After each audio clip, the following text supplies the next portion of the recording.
Well, welcome back to Gopher's Workshop. I'm your host, Aaron, and joining me as always is my fellow host, Akriasa. I'm going to fight you. If you don't get it, you should go watch all of our YouTube shorts. You'll understand. Akriasa. You have people from other countries saying that. You're right. I would like to point out. You're right. You're welcome. I appreciate you, Renee. Also, I can't wait to go to cons and people come up to you and go, "Hey, Akriasa." Do you agree that's going to be? Okay, you think it's going to be great. And I'm telling you, it's going to backfire because you know what's going to happen? They're going to do it. And I'm going to turn around and give them the same look I give you. And they're not going to be ready for that. They're going to be like, oh, shit, he's pissed. Like, nope. This is the resting bitch face I have prepared for this response. Okay. Oh, you know what? You know what I really want to do now? I want to get t-shirts and bumper stickers made that just say Akriasa. No one's going to get that. That's dumb. If you want those, we're not doing on bumper YouTube, stickers. Leave a comment on Spotify. I already hate bumper stickers. I'm telling you right now, if we get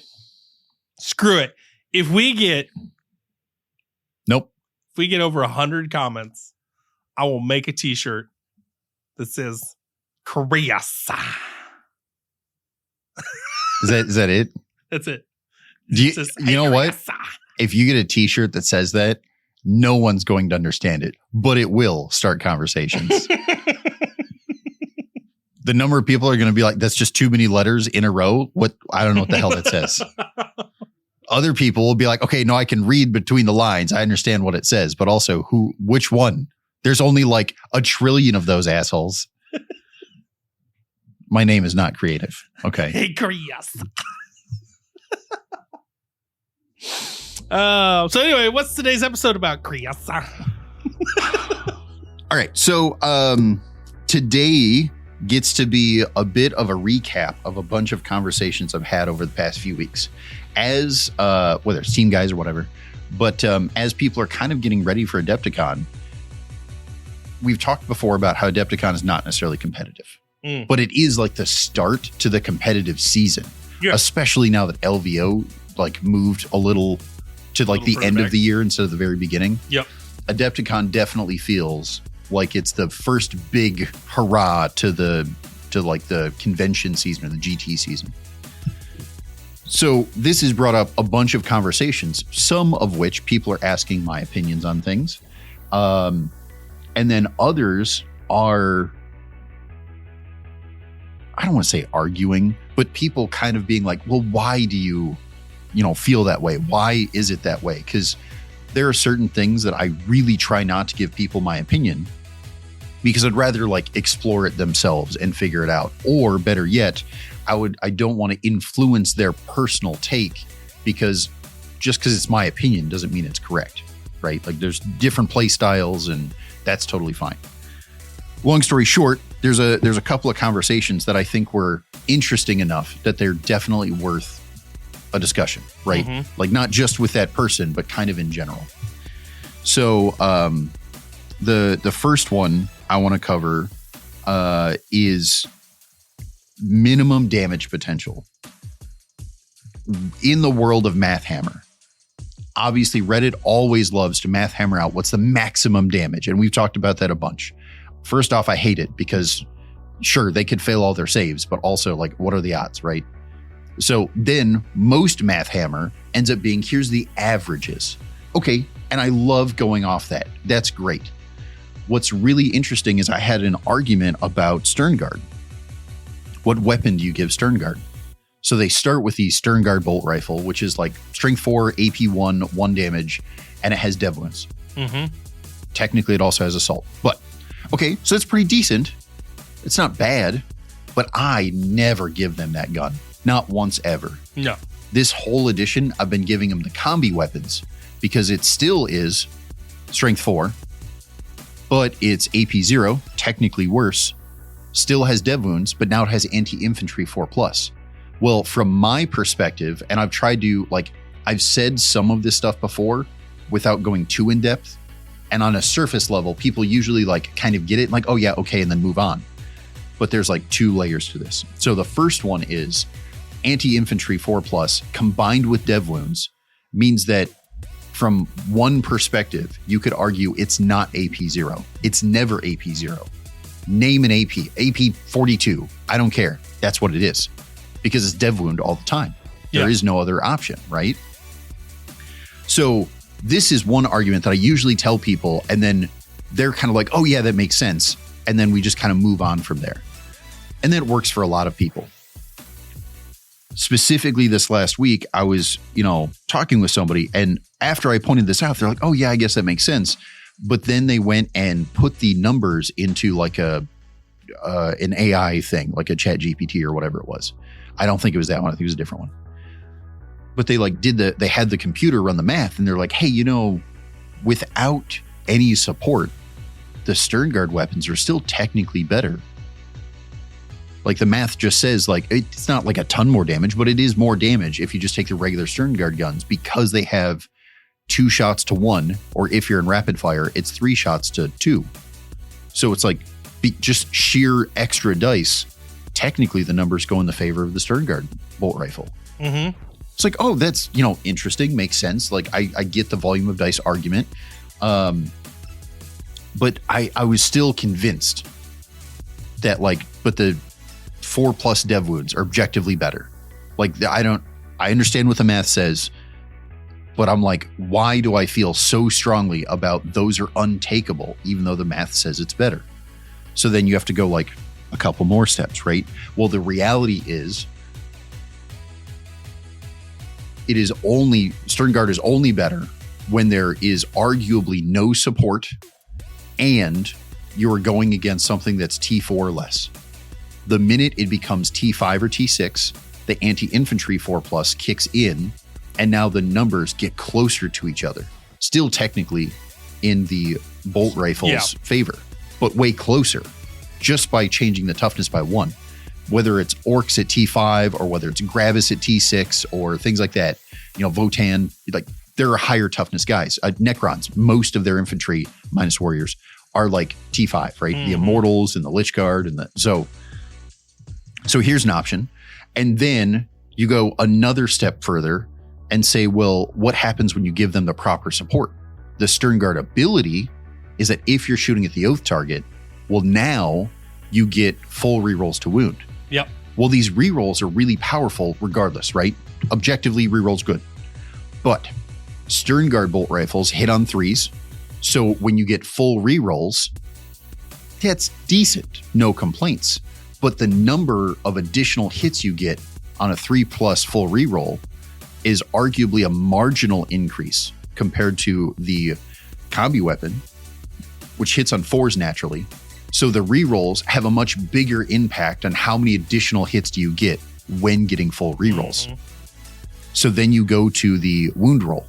Well, now, arguably against T4, we're both wounding on 4s. You get full rerolls. The same number of wounds increase, but it is still helping out the combi weapon more because while the same number of successful wounds are increased, not the same number of dev wounds are increasing. Yep. So your damage output technically gets higher, faster with the full rerolls to wound with the combi weapon than it does with the Sternguard weapon. So there's these little things that like, okay, now that I got deeper into it and I was able to articulate why I feel this way, it makes more sense. Because if you give them full rerolls to hit and wound because you're shooting at the oath target, now the average damage, even against T4, which is where arguably the Sternguard weapon shined the best over the combi weapon, the average damage is 1 different. It's 11 damage versus 12 damage. That's pretty marginal, especially when you consider we're assuming it's a 3-up armor model we're shooting at. So help me if it goes to a 2-up armor model. Now we mess up all of the math and it turns out combi weapon is objectively better in every way. Yep. Right? So there's a bunch of assumptions we're making here. Arguably, it could kind of go the other way if you have worse armor. So like the Stern Guard rifle could end up being better than the combi weapon if you're shooting at, let's say, a T3 guardsman that starts with a 5-up armor. Okay, so you can kind of shift the math either way. Yep. But this is kind of like in arguing with somebody. I say again, not arguing, but discussing this with someone. I was able to articulate these things, and they're like, "Yeah, I totally get that perspective." But we were still kind of going back and forth because there's so many different ways to do the math that, like, no, but depending on the situation, you could argue Stern Guard Bolter is better. But my feelings were that, like, no, I don't care what the situation is. I will always take the combi weapon. Yep. And I needed to figure out why that was true. Yeah, because I mean, saying it because you want it is different than, like we've talked about in this podcast. Because you like the thing does not mean it is the right answer. Correct. And I will totally admit that I am wrong in scenarios. I said, and while the end result of this whole conversation is, I still feel the same way, and I still stand by my statement. There was a part of this conversation when he showed me some of the math with no support and, you know, like the somewhat unrealistic scenario, to where I like second guess myself. I'm like, what? Am I wrong? That math is very different. It was like a 70% different, like increase, not necessarily difference. But here's how I ended up with being able to accurately articulate why I feel so strongly about this. In almost all of Mathhammer, there is a discussion of average output and there's a discussion of maximum output. We never discuss minimum output because the argument, the minute you start down that road, almost everyone is going to say the minimum output is 0. And it's always 0. There is no other option. Yeah. Because I could just roll all ones to hit, and then I re-roll them into all ones, and I just Yahtzee ones all day. And I'm going to be the weird guy and say that's not true, because you're never guaranteed 0. Sure, but while that is a reasonable argument, and that's how we end up here, here's where I'm going to put a caveat. What if we viewed minimum damage output not as I roll all ones to hit and wound? It's I still roll average hit and wound, but then we assume good saving throws or bad saving throws. Yeah. And that's how we determine, based on saving throws alone, we determine minimum output. Because if we say that minimum damage output is 0, because we will assume that the opponent only ever rolls 5s and 6s. Just, we're going to take whatever dice they need to make saves, and we're going to say half of them are 5s, half of them are 6s. They're spiking extra high. Still a reasonable thing, right? Because we have ways to mitigate that. In this scenario, I'm going to say dev wounds, right?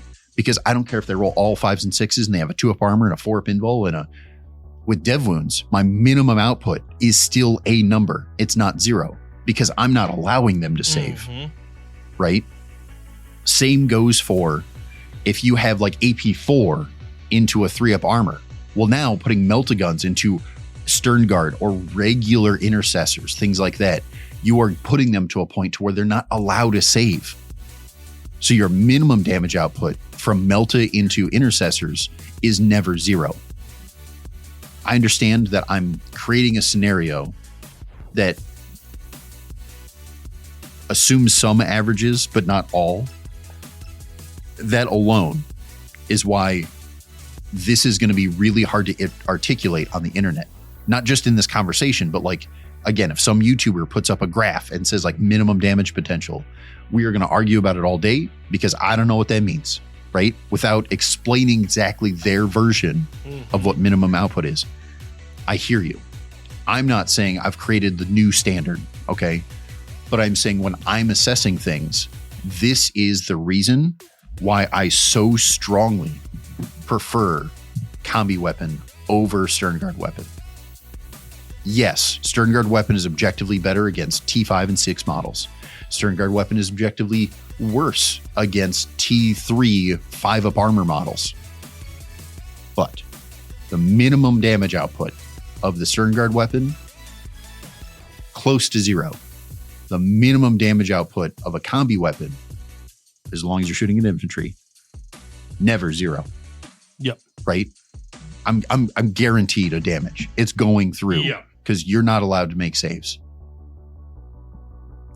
So this is kind of the first conversation. I know that's like a little in depth, but it's I thought it was a really interesting perspective because, again, someone challenged my assumption, which I'm happy for. I appreciate that.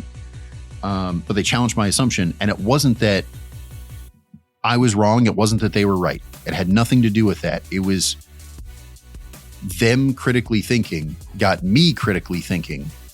And even though I didn't change my opinion, I feel like I have a better understanding of why I'm making these choices. Mm-hmm. That alone, I learned something. How many times do we say learning is the goal of the game? Yep. Right? Winning is a nice byproduct of I've learned enough that I end up winning some because I have a better understanding of the game. But also, the goal of playing is to learn. I learned something this week because someone challenged my assumption. And all they had to do was punch some numbers into like an AI and say, hey, the AI said this. It wasn't even that they were saying the AI was right. They could have been like, no, the AI might have messed up the math, but this is what it's saying. That alone got me thinking more critically, and I learned something. Mm-hmm. I love that.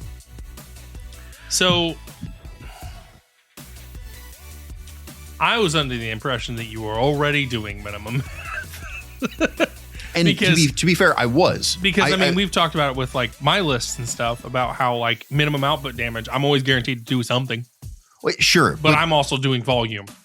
Right. There's two things when it comes to minimum output. First off, the internet does not talk about minimum output. No. Because, again, the argument is always going to be between hit and wound rolls, you're going to roll a bucket of ones, and they don't even have to make saves.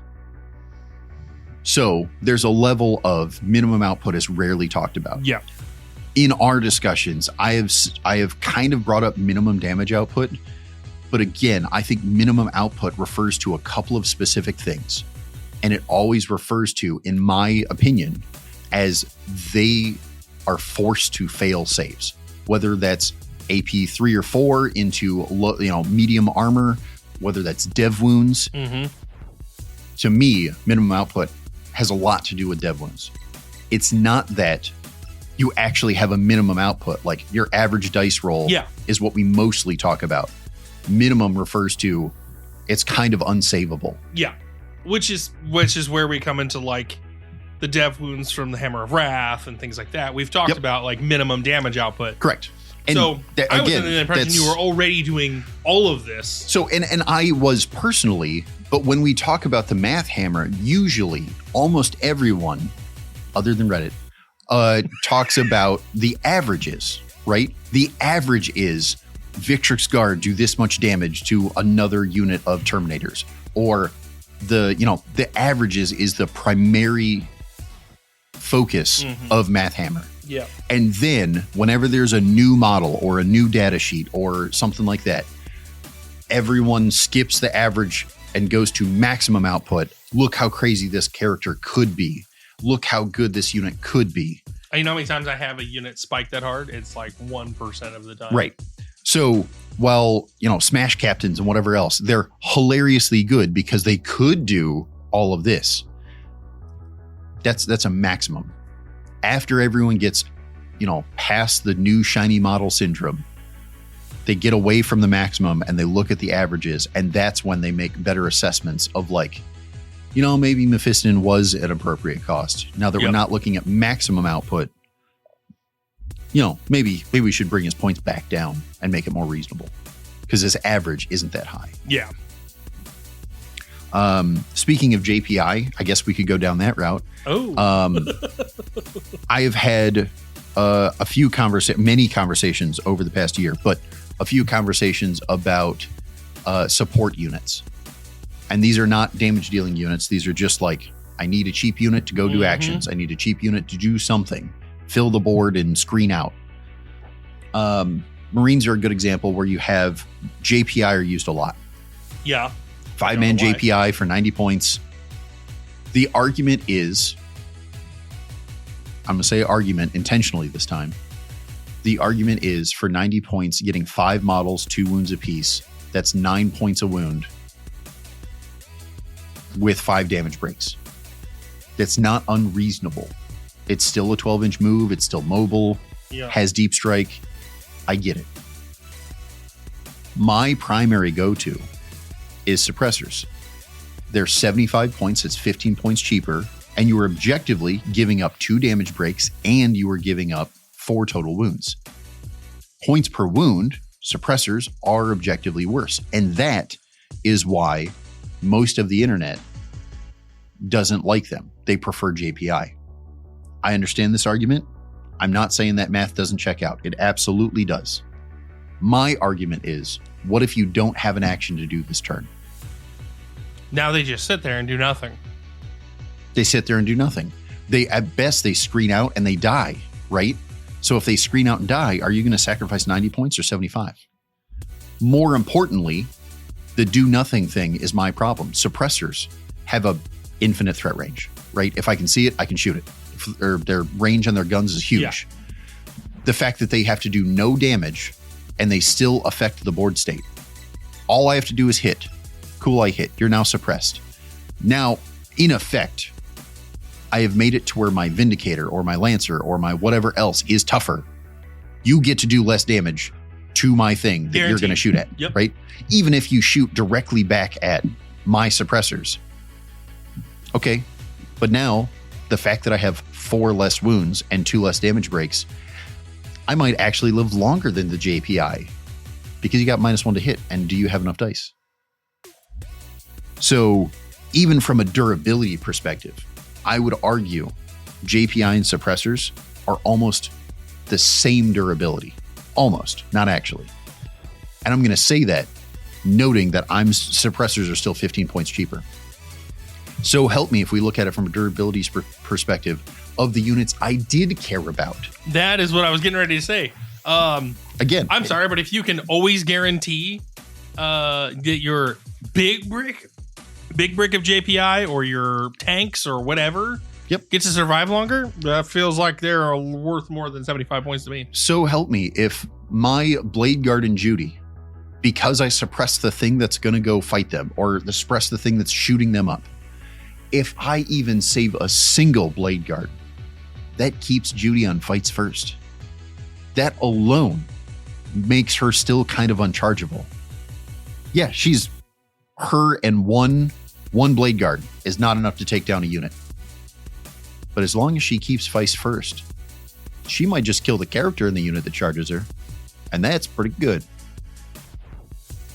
That, to me, that's real durability. Yeah. Judiciary with Blade Guard. Very good choice.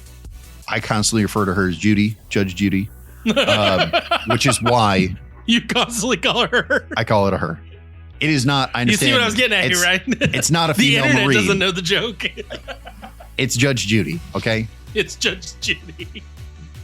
No, yeah, you're right. Keeping those critical, important pieces alive is worth far more than 75 points. Again, I have to do 0 damage. I have this 75-point unit that is 12-inch move. So on turn 1, I could go do cleanse. So help me if they leave me alive, because what the hell is 75 points going to do to their list?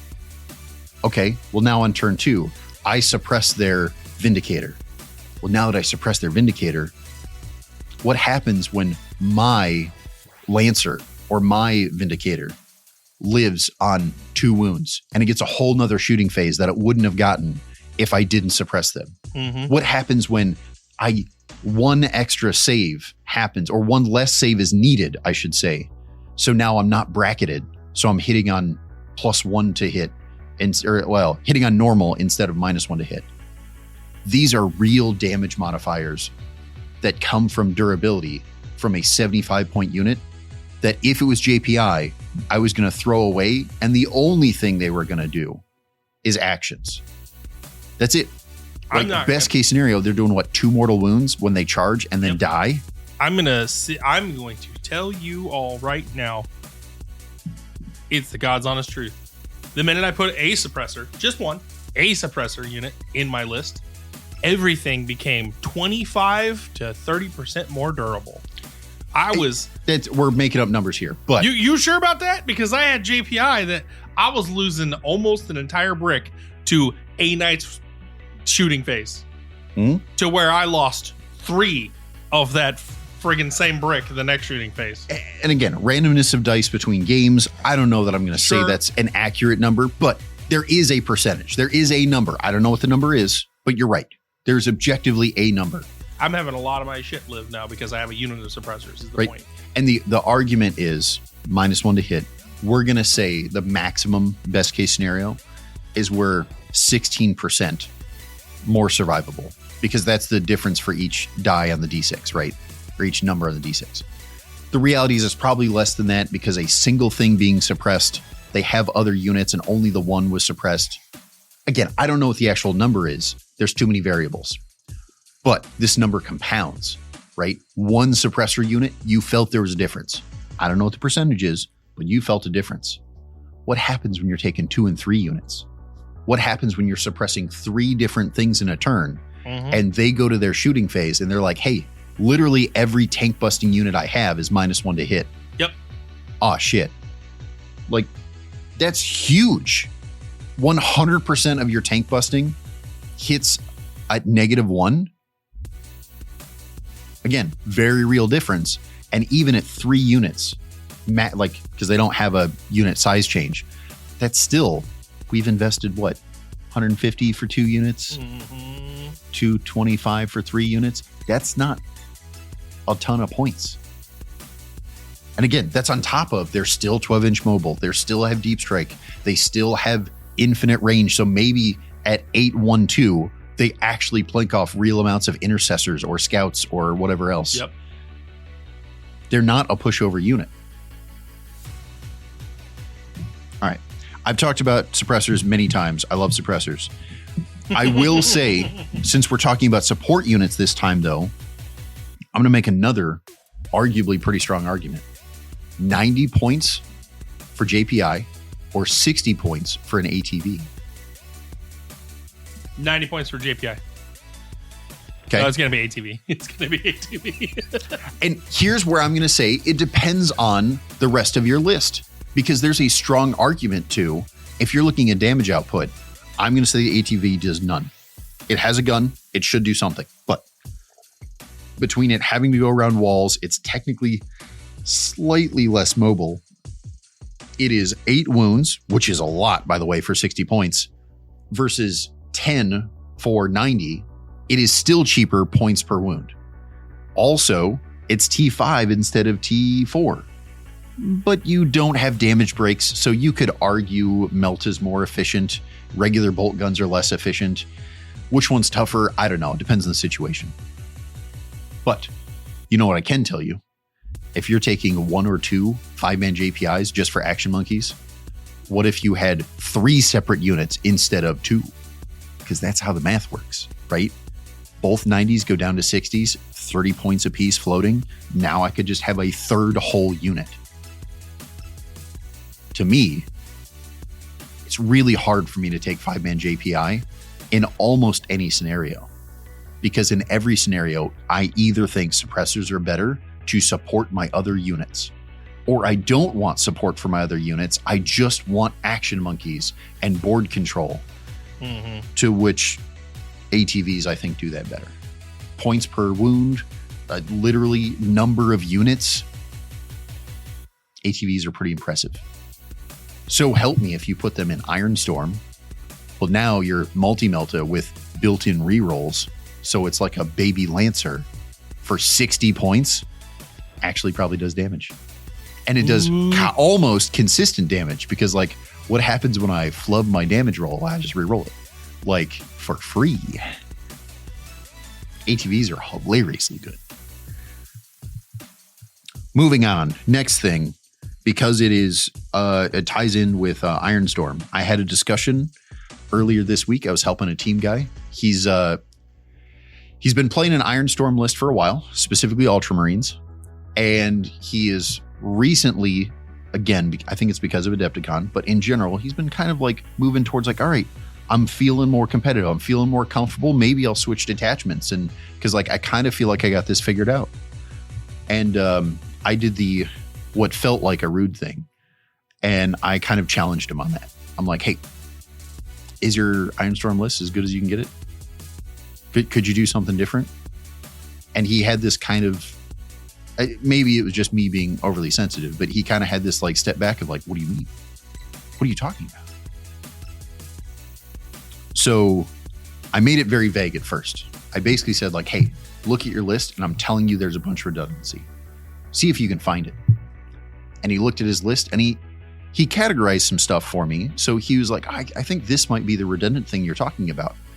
And it wasn't what I was talking about. First off, still happy with it though, because if he's able to see like, you know what, maybe this is redundant, even if it's not the thing I'm talking about, he already, without any other input from me, he already recognizes, you know, maybe this list could be better. First off, I'm on board. Yep. I don't care that he didn't see what I saw. I'm already on board because critical thinking is always right. But the redundancy I was trying to point out was rerolls, right? So he's playing Ironstorm and he's playing Ultramarines, which means he has built-in rerolls from the detachment. He's playing Guilliman, so he's got double Oath, which means a bunch of rerolls. And then the issue I had was he was also playing the Lancer. Gladiator Lancer, to be clear. So it was like, this unit has 3 different sources of rerolls, and you have basically 2 dice you care about. First off, you can't miss. It's not possible. Secondly, do you know how many points you've invested into 2 dice?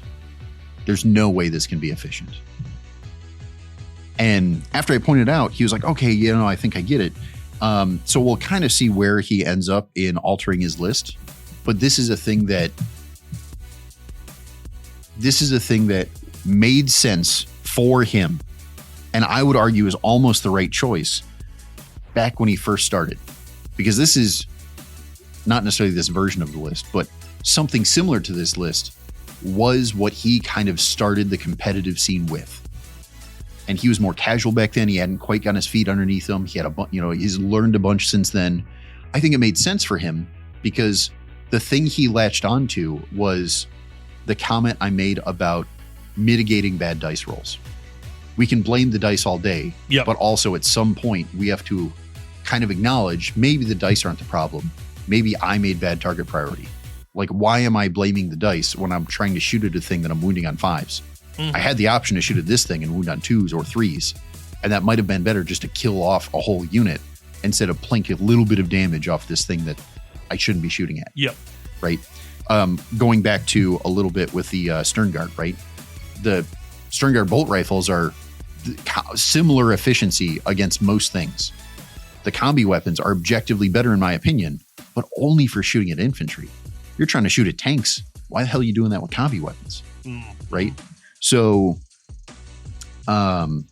this redundancy of rerolls, especially in Marines, because they have the most rerolls, right? There's a level of, that's a really smart choice. I like having extra rerolls because we're mitigating bad dice.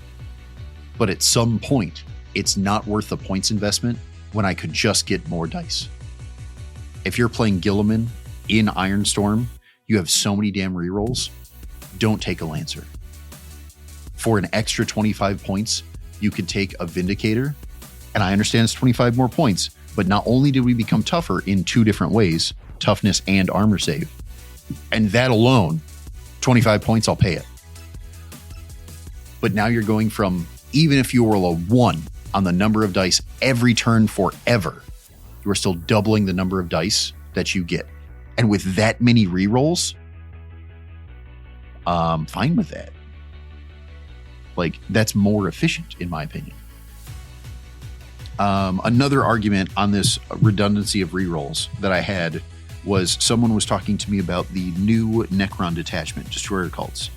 First off, I still love that thing. But someone else put together a list that was surprisingly different than mine. Not like a little different, like kind of a lot different. And I appreciated some of the things he put in there. But one of the conversations we had to have was about the enhancement for the +1 to hit. So he was going to put that on the Scorpec Lord, who's obviously leading regular Scorpec destroyers. So what's funny about this is I made the argument of redundancy of reroll. So Scorpec destroyers, their rule, they get to reroll 1s to hit all the time in melee, and then they get full rerolls to hit if they successfully charged. Well, they hit on 3s normally, right? Because they're good at melee. That's their job. He was putting the Scorpic Lord in there, which gives them lethal hits and some cool stuff, and that's great and all. But he gave them the enhancement for +1 to hit. So now they're hitting on 2s. So what's their ability say? Well, I reroll 1s all the time, but also what's the benefit of charging? Normally I'd get full rerolls to hit, which if I'm fishing for lethals isn't so bad. But also, what does the +1 to hit really give me? If I roll a 2, I was probably going to re-roll it and get a hit anyway. So why do I need to spend points on getting +1 to hit? Either I rolled a 2 and I was going to re-roll it into a 3+, or I rolled a 2 and even if it hits, I'm going to re-roll it anyway because I'm fishing for lethals. Like, the +1 to hit isn't relevant there. That's not to say that the enhancement is bad. We talked about it, and I think it goes good on some other units. But for that unit, again, if you just look at it from the front face, like obvious answer, no, that's like an increase of 16%, number of hits on a unit that's kind of expensive and good at melee. No, that makes sense. Spend the points. Take a step back and look at the reality of like, but you already had rerolls. The +1 to hit isn't relevant. Same thing goes for, I know I'm jumping back and forth here, but even going back to the Iron Storm, right? You have built-in rerolls, plus you're playing Gilliman, so you got double Oath. How many Tech Marines do you need? Normal Iron Storm lists, you play all 3. Absolutely do the thing. But also, if you've got Gilliman in there, do you need 3? I'm fine with 3 because the enhancements are good enough. If you're taking them for the enhancements, hell yeah, do it. But also, by the time you have built-in rerolls and double Oath, if you decide to only play 2, that seems pretty reasonable to me. You don't really need the +1 to hits when you're already getting full rerolls to hit pretty much all the time. And the times where you're not getting full rerolls to hit, you still have enough rerolls. Who cares? Well, Chris, you rambling man, you. Rambled on long enough. You did. You rambled on so long, we don't even need a bit break anymore. But we're still gonna do the important bits. You're right. What's for people at home, because I know what it is. The way you're saying this, I'm pretty sure you forgot. What's the important bits? No, I know. I totally know. It's the important bits are remembering that we have ADHD and we need reminders. Here's your reminder. We're going to thank our patrons. Patrons. Yeah, see, I knew it. Everybody, I knew it. Thank you, patrons. So we're going to thank our patrons, starting with our Guardsman patrons, Sergeant Matt's Mini Minute, and Sergeant Andy. Okay. One of these days, I'm going to yell, Andy's coming, and everybody has to drop. I don't think that's going to work. It'll just be me looking real stupid. We go to the wrong conventions for that to happen. You're right. There's going to be a bunch of middle-aged men looking at their plastic dollies being like, if anyone's Andy here, it's all of us. So we also thank our White Shield Guardsman patrons, Mitch, Nicodemus, Tiberius, and Captain Beefalo. I just love these names. They just get I'm better glad you every love time. them. We're going to reach a point to where you're not going to want to say them anymore. I don't know who's going to do it, and I really hope they don't. But one day, you're going to have to say the names. You say this. I have so many podcasts. I have said some of the most ridiculous names in his. You can go listen to any podcast that I'm on.